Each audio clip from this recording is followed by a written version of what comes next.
Dagsaan po ngayon yung mga tao, so expected na mas prone na mangyari yung mga krimen. So para maiwasan yun, nandito kami sa labas, pinapriority namin yung iba kumpara sa aming pamilya na mabantayan sila.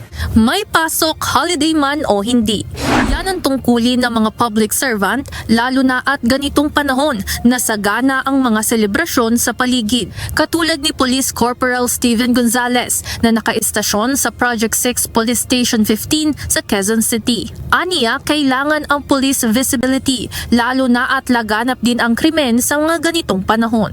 Ganito rin ang katungkulan ng mga nagtatrabaho sa Bureau of Fire Protection o BFP. Si Senior Superintendent Richard Arbutante, mas pinili na unahin muna ang tawag ng tungkulin kaysa umuwi sa kanila sa Mindanao. Nandito ako dahil sa mga remaining pa na trabaho at saka the same time may tasking din kami.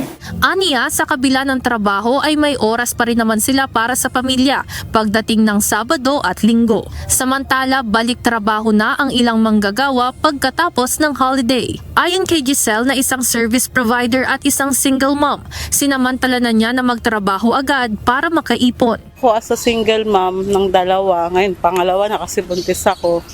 Wala na rin yung tatay nito. Ayun, syempre, mas priority ko yung magtrabaho para mabigyan ko, para maibigay ko yung needs ng mga anak ko.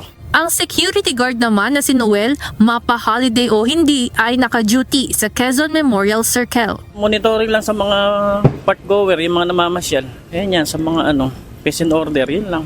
Kaya kailangan talaga pumasok. Aniya, importante rin ang trabaho nila bilang security guard sa park dahil prioridad niya ang kaligtasan ng mga namamasyal rito.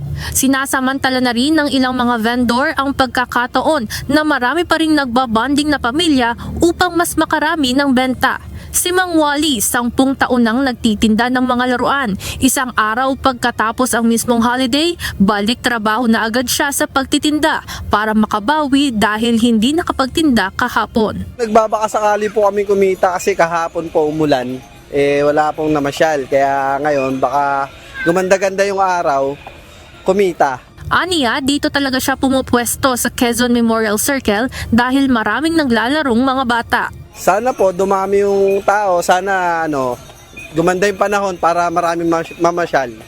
Kasi po yung mga bata nasasayahan, bumibili yung mga bata, mga magulang. Samantala, pinasalamatan ni Vice President Sara Duterte ang mga public at civil servant na nagtrabaho kahapon, December 25. Binigyan diin ng Vice Presidente ang dedikasyon ng mga ito para sa bayan na sa kabila ng mga selebrasyon ay gumagana pa rin ng kani-kaniyang mga tungkulin.